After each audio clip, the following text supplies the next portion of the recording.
Hey, everybody, and welcome back to the Everyman's Odyssey podcast, where we explore the challenges and values of authentic masculinity through sharing stories and ideas. I'm your host and founder of the podcast, Cole McClure. So, on the last episode, we kind of dove into the idea of Stoicism and its true meaning and the impact that it can have on you and its core values. And of course, those core values were courage, justice, discipline, and wisdom. Now, it's very easy to see how those four things can have a positive impact on you. They're essential in living a good life and important things to focus on a daily basis, but also through the overall mission of your life, whatever that looks like for you. So I really enjoyed digging into what each of those mean as a concept and what that looks like, and giving examples from both Stoic philosophy and scripture. But what I'd like to do now is break down a little bit more of a practical application of those things and what you can do to really be living out that Stoic philosophy. So I'm going to keep this pretty simple, and we'll go through that together. And I want to start with something that Epictetus said, and that is to devote the rest of your life to making progress. And I think that is a super practical way to look at it when you're talking about how to apply all these high ideals and goals and what that looks like, and this image that you have of yourself of the perfect man and who you want to be and how could you possibly get there. The goal isn't the end, as you start every day. Every day is the goal is to be better than you were yesterday, and start from there and make those incremental improvements, those small changes in your life. And at the end of the day, evaluate that and see where you can improve again, and wake up the next day and do it again, and spend every day for the rest of your life making improvements to yourself, because those are the improvements that you can control. A great way to improve the life of your family is to be improving who you are and how you interact with them. A great way to improve your community is improving yourself and improving the way you contribute to it. So it all starts with you. And again, just like Stoic philosophy says, you start with the things that you can control. Now, what I've come to realize, certainly not on my own, has been brought to my attention by many other influences that I look at. Something that's very important to this goal is journaling and actually writing things down. It's something that I'm realizing is very important that I've yet to honestly really implement into my own life.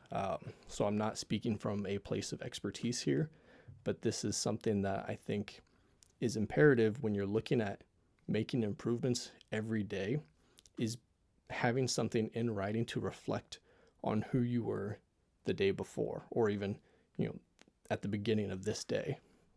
So the great thing about journaling and writing these things down is, you can do it in the morning and set goals for yourself, and have a vision for what your day wants to look like, and grade it at the end of the day. And either that, or in addition to that, at the end of your day, you can take some time in the evening and kind of grade yourself.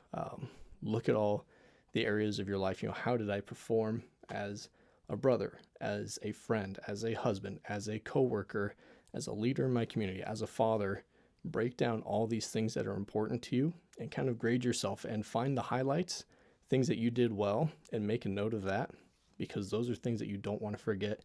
Part of improving yourself and making progress every day is hanging on to those victories as well.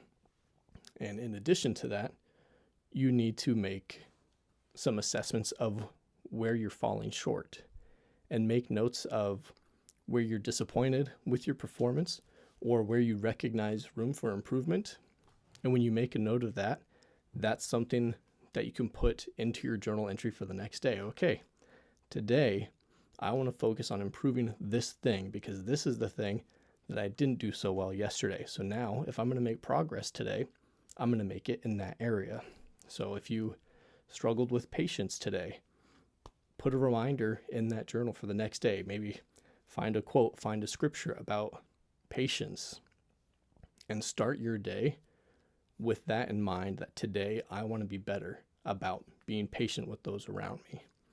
And starting your day that way, based on the things that you had written down the day before, is a great way to influence your perspective as you move forward throughout your day. And it's a long game here. So you're making these little improvements every day of your life over and over again. And the great thing about keeping this journal is you can look back over months, weeks, whatever it is, and kind of get an idea of the improvements that you've made, or really identify problem areas as well. As no matter how many times I'm putting down, I want to do better at this today, I'm getting better so slowly or not at all that I'm going to have to recruit some outside help. I need some accountability. I need somebody in my life to point this out with me and come alongside me. And so you start to identify where your strengths are and where your weaknesses are and move from there. So that is a great way to make sure that you're making progress every day of your life. Another practical way to live out this idea of stoicism and those virtues is really having control of your thoughts and understanding the impact that they have on who you are as a man. Proverbs 23:7 says, "For as a man thinks within himself, so he is." And Marcus Aurelius says in Meditations, "The things you think about determine the quality of your mind. Your soul takes on the color of your thoughts." So you become what you give your attention to. You evolve into the things that you think about. If you're thinking about becoming better and constantly thinking about how you can be better in the things that you're passionate about, then you're naturally going to gear your decisions and your behaviors to that goal. But if you're constantly thinking of quick gratification or self-serving things or laziness, then your mind will start to settle in and you will notice your behavior will drive towards those goals. That's what you're thinking about. That is what you will become.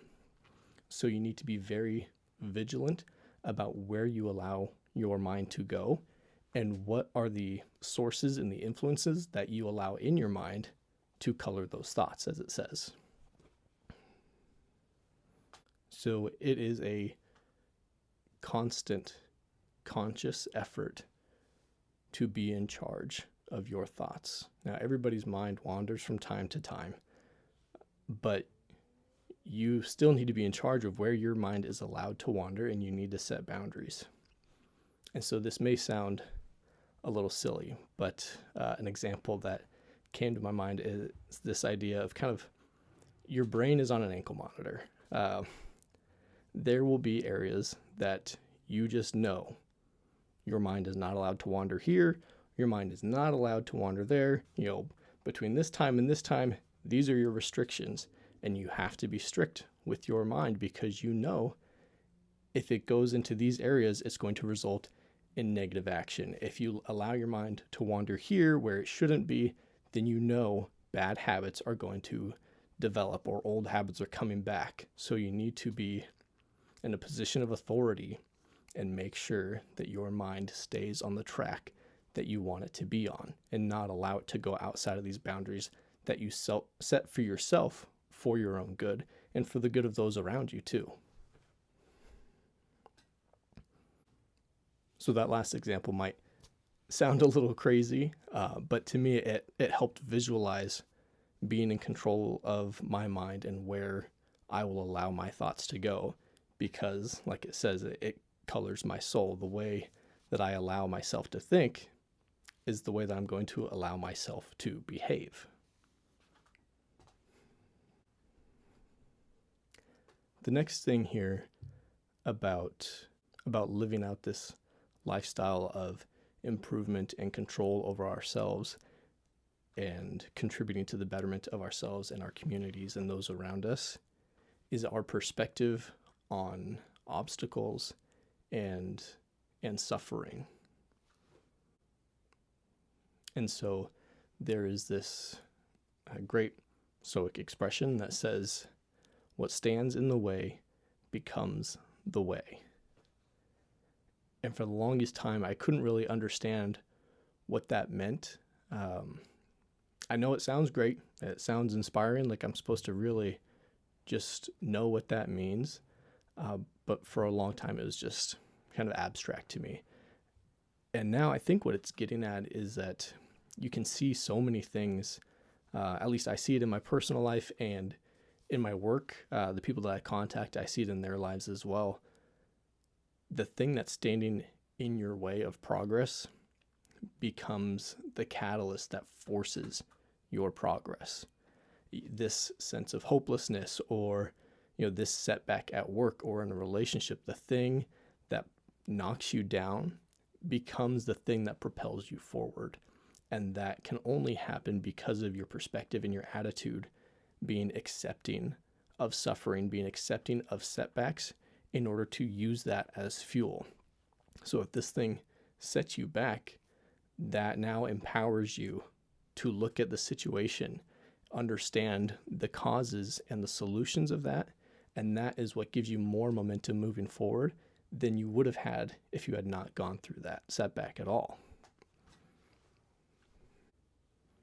And so that perspective of being able to take joy in those setbacks and be grateful for the suffering is what Marcus Aurelius refers to when he says, our inward power turns our obstacles into fuel.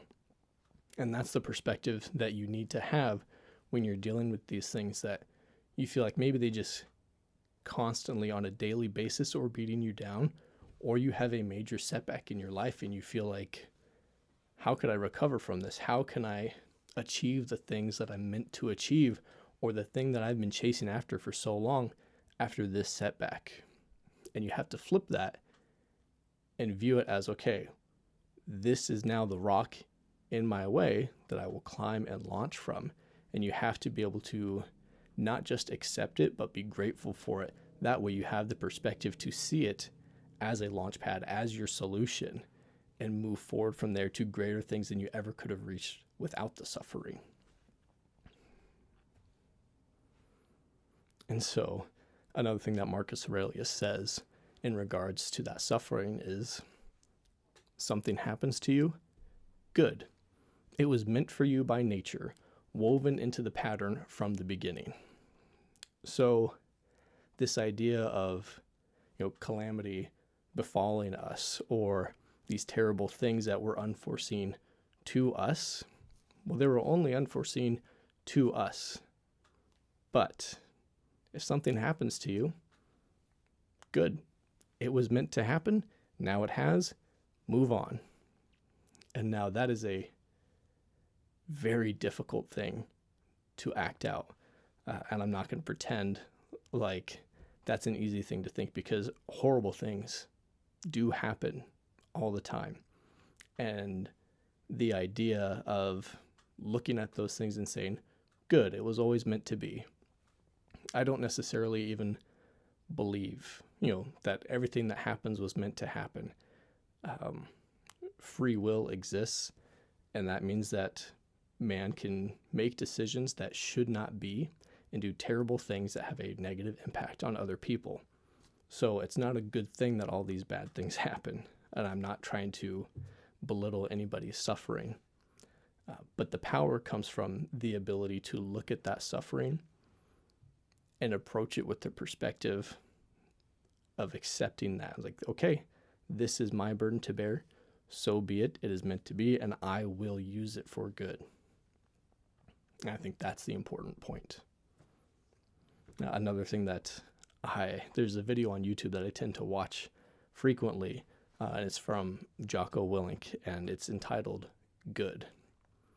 And he's just talking about how he had a member of his team who would constantly come to him with these problems and say, hey, we're not dealing with this, or this happened, or we didn't get this that we were looking for. And eventually he goes, I already know what you're going to say. And Jocko says, what am I going to say? He's like, you're going to say good. That's right. So, and he gives examples of, you didn't get the promotion? Good. Time to get better where you're at. Oh, we didn't get the gear we wanted? Good. Time to focus on this. Our mission got canceled. Good. More time for training. And it's that perspective, like everything that comes at you that can be seen as a negative, you just flip it to a positive. Good, because of this. This bad thing happened because it has this impact. Well, now we're going to make it a good thing because that gives us an opportunity to do this here. So that constant choice, and again, I'm not saying it's an easy choice. It may come more naturally to others, but the decision that you make and being thoughtful and slowing down your thinking to give yourself the time to take in that information, process it, and change your response instead of it being, this bad thing happened again. This opportunity presented itself. Good. We're going to take that, we're going to make some adjustments, and we're going to move on to a positive action because of this thing that happened. And now you are again back in control of your actions and your decisions and your behavior, regardless of what comes your way.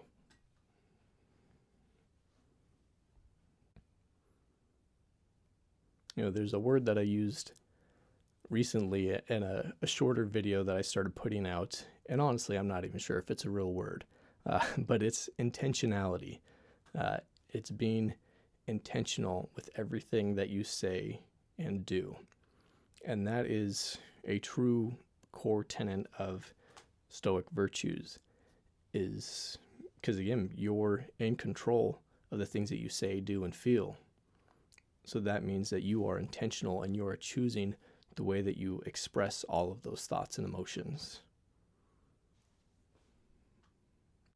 And so when it comes to living a good life and a happy life in accordance with these Stoic virtues that we had talked about, there's another thing from Marcus Aurelius's Meditations, and it says, if you do the job in a principled way, with diligence, energy, and patience, if you keep yourself free of distractions and keep the spirit inside you undamaged, as if you might have to give it back at any moment, if you can embrace this without fear or expectation, can find fulfillment in what you're doing now as nature intended, and in superhuman truthfulness, every word, every utterance, then your life will be happy, and no one can prevent that.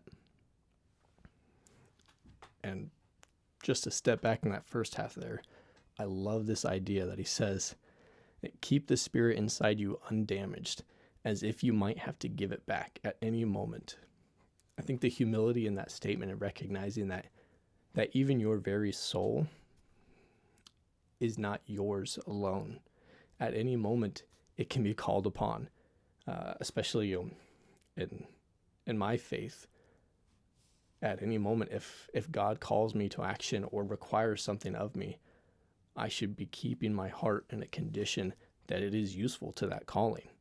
So keeping your spirit inside you undamaged means taking care of yourself and being careful with what you allow yourself to ingest, as far as how you treat your body, how you treat your mind, how you treat your soul, and making sure that the vast majority of the things that you take in are positive and useful, so that when you are called upon, your spirit is in a condition that you can act in a way that is useful and worthy of the calling. And now, if you can embrace all these things without fear or expectation, which can be hard to do. Everybody has fears and everybody has goals and expectations for their lives, but if you can set that aside to ensure that you are just free to do what needs to be done. And this is an odd phrase to me, but I really loved it. In superhuman truthfulness, every word and every utterance. That calling to integrity is probably the most important and most practical thing that I could apply in this scenario. The importance of your integrity, it's a skill and a qualification that once you sacrifice, it's gone. It will always be tarnished in that way, and you can rebuild and you can only move forward and make good choices from there. But your honesty is only yours to look after. You are the only steward of your integrity. So to take that seriously, and if you honor that and honor yourself in that way, and you treat everything with diligence, energy, patience, and honesty, then no one can stop you from having a happy life, regardless of what that ends up looking like, however close it is to the target that you had in mind when you set out in life. You can lead a happy life because you know you have done what is right, and you've done it in a way that is worthy of a calling that you have on your life. So to summarize some basic ways that we can implement a Stoic philosophy in our daily lives to make sure that we are bettering ourselves, not just for ourselves, but for others around us, a great step is to start journaling and keeping track of your successes and your shortcomings, and always having that as a source of actionable intel that you can refer to and remind yourself where you're succeeding, and make a note of where you need to improve, so that you already have a goal when you start your next day. You already have something in mind that you want to do better because you took the time to reflect and make note of that from the day before. So journaling is an important part, and I certainly intend to make it an important part of my life. And that's a journey that we can go on together because I'm not there yet. Now, the next thing is the power of your thoughts and the authority that you have over them, and not just letting go of the wheel and letting your mind go wherever it wanders, but being strong and taking charge of what you allow your mind to dwell on and where you allow your mind to spend time, because it has a significant influence not just on how you think internally, but it will inevitably have a big impact and an influence on how you behave and how you live your life externally. So in your journaling, in your notes, you take some time and recognize some boundaries, some areas where you don't want to spend time. You don't want to spend time in the past thinking about this situation or this relationship that you had that you regret. You don't want to spend time there anymore. Or you have bad habits of the things that you would think about throughout your day, or where you allow your mind to wander, the type of content that you allow yourself to consume. Be in control and in charge of that, and you decide what colors your soul based on those things. The next thing is our perspective on adversity, and recognizing that suffering is painful. It is certainly not ideal, whatever the circumstances may be, but an important part of being able to move past those things and not letting those setbacks or trauma, whatever it is, not letting those things defeat you, is having the strength to change your perspective and go to a mode of acceptance, and to grow from that acceptance into gratefulness, and being grateful for the setbacks because of what they mean, because you are able to then turn those things into motivation, into fuel, into the very roots of the success that you will grow into because of that. And so how we spend our time dwelling on those setbacks or those sufferings, how we view them, determines how we move on from them. And we can move on in a powerful and positive way, or we can get stuck carrying them for the rest of our lives. So it's important to be intentional about how you view these things and take the time to make the choice to grow from them and launch past them.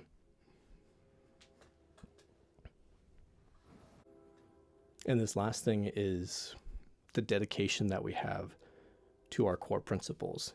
and our integrity and the way that we choose to live our lives in every decision, being patient and diligent and remembering that our lives is not just about us, and that we as men and as human beings really need to be ready to give that up to something greater than ourselves. So constantly living our lives in a way that supports that cause and supports our role as being here to serve others. That is the greatest way that we can live out our calling and serve these virtues of courage and justice and discipline and wisdom, constantly having the thoughtfulness of how we want to maintain our souls. That is what Stoicism is all about, and that's what we covered in the last episode. So I hope that clarifies things a little bit and gives you guys something to think about and then something to act on. I strongly encourage you to start with the journaling. That way you have an infrastructure to write down these other things that you want to apply in our lives. It's so easy to get distracted and so easy to forget our starting point, that if we don't have this in place, writing these things down, we can lose track and again just end up wandering instead of on task and focused. So again, grab a journal, whether it's just the notes app on your phone, or if you're like me and you prefer a hard copy, finding something to write down in. Start writing down your successes and your failures, and we'll start moving through this process and growing together. So again, I hope you enjoyed this. Thank you so much for listening. I'm on this journey too, and it's been so great for me to be able to read through these things and study philosophy and scripture and recognizing where that can be applied in my own life. So I really do hope that it's something that's useful to you as well. As always, if you guys have any questions, you can hit me up on social media. We're on Spotify, Apple Podcasts, YouTube, Instagram, email at everymansodyssey@outlook.com. But I appreciate you guys tuning in. Take care.